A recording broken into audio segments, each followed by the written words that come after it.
সুপ্রিয় দর্শক মণ্ডলী, আমরা এই পর্যায়ে আপনাদেরকে যে এখানে এগ্রিগেট ব্যবহার হচ্ছে, এগ্রিগেটের যে মান, সেটা বাহ্যিক যে মানটা সেটা দেখানোর চেষ্টা করব। ল্যাব টেস্টের তো আর সুযোগ নেই এখানে, তবে এখানে কিছুটা জিনিস বাহির থেকে দেখলেও বোঝা যায়, সেই জিনিসগুলো আপনারা বুঝতে পারবেন। তো এখানে দেখেন 4টা ভাগে পাথর আসছে। আমার পিছনে যেটা দেখতে পাচ্ছেন অনেক কালো মনে হইতেছে, কিন্তু আসলে সবগুলা কালো হলে যে ভালো এমন না বিষয়টা। মাঝখানে সাদা এবং তারপরেটা একটু গ্রে কালারের, একেবারে পেছনেরটা হচ্ছে কিছুটা ছাই কালারের। তা আমরা সবগুলো একটু ধুয়ে ধুয়ে দেখবো, কারণ এইগুলো হচ্ছে দুবাই পাথর। মাঝখানের যেগুলো দেখতেছেন এগুলো দুবাই পাথর, আর ওগুলো হচ্ছে আমাদের পাকুর পাথর। আর এই পাথরটা যেটা একটু সামনের দিকে দেখো, এই পাথরের ভিতরে যে পাথরগুলো আসছে, এই যে পাথরটা হাত দিয়ে ভাঙা যায়,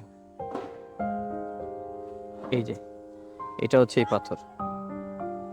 এটার ভিতরে এই কোয়ালিটির পাথর আছে। এটা ফার্স্ট যে পাথরটা আসছে, এই পাথরটা আমরা দেখতে পাচ্ছি।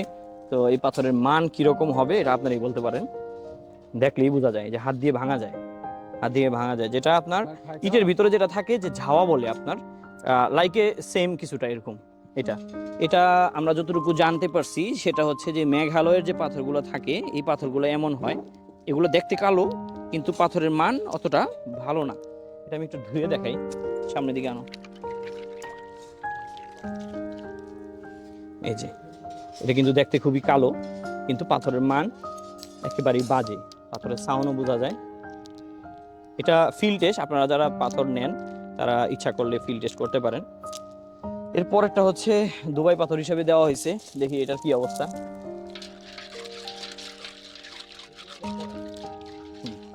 এখানে যে পাথরটা, এটা কোন কোম্পানি থেকে আনছে আমরা সঠিক জানি না। এখানে একটু মিক্স আছে, যেমন এটা হচ্ছে আমাদের দেশি পাথর, এই যে কালো যেগুলো দেখতে পাচ্ছেন এগুলো আমাদের দেশি পাথর। আর এগুলো হচ্ছে অরিজিনাল দুবাই পাথর। এগুলো অরিজিনাল দুবাই পাথর, যেগুলো আমরা সাধারণত রেডিমিক্স দিয়ে যারা ঢালাই দেন তারা এটা খুঁজে পাবেন। এই যে এটা হচ্ছে দুবাই পাথর। আর এই যে এখানে যেটা দেখতে পাচ্ছেন বাকিগুলো হচ্ছে মিক্স, এগুলো কিন্তু আমাদের বাংলাদেশি পাথর। দুইটা পাথরের কোয়ালিটি কিন্তু ভিন্ন। এটার পাথরের সাউন্ড শোনেন, এটার পাথরের সাউন্ড শোনেন, দুইটা কিন্তু ভিন্ন। দুবাই পাথরগুলো এভাবে আলাদা করা যায়, ঠিক আছে? দুইটা কিন্তু ভিন্ন পাথর। তো এরপরে আমরা ওই পাথরটা দেখি কি অবস্থা। এটাও সেমই হবে, এটাও সেমই হবে, এটাও সেম, এটা তো মিক্স। এই যে এখানে কিন্তু বাংলা পাথর দেওয়া আছে, যেগুলো আমাদের দেশি পাথর। এই যে দেখেন, পার্সেন্টেজ হিসাবে 40 থেকে 45% মিক্স আছে এখানে। অর্থাৎ আপনি পাথরটা দেখলেই বুঝতে পারবেন যে পাথরটা মিক্স, আলাদা করলেই বোঝা যেতেছে এটা কিন্তু মিক্স, ঠিক আছে? মিক্স হইলেও পাথর অতটা খারাপ না, এটা যে আপনারা তো খারাপ এরকম না, মোটামুটি তুলনামূলক এই পাথরের তুলনায় বেশ ভালো। আমরা শেষ পাথরটা দেখি, এই পাথরটা দেখি এটার কি অবস্থা।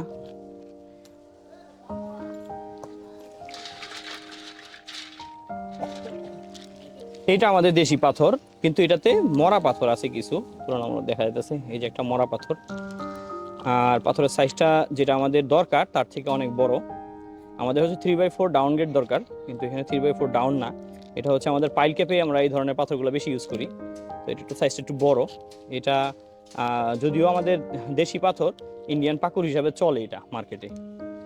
এই হলো পাথরের অবস্থা। আপনারা যারা পাইলের কাজ করবেন বা হাই স্ট্রেন্থ ঢালাই দিবেন, সেই ক্ষেত্রে কিন্তু পাথরের গুণগত মানের উপরে সেটা নির্ভর করে।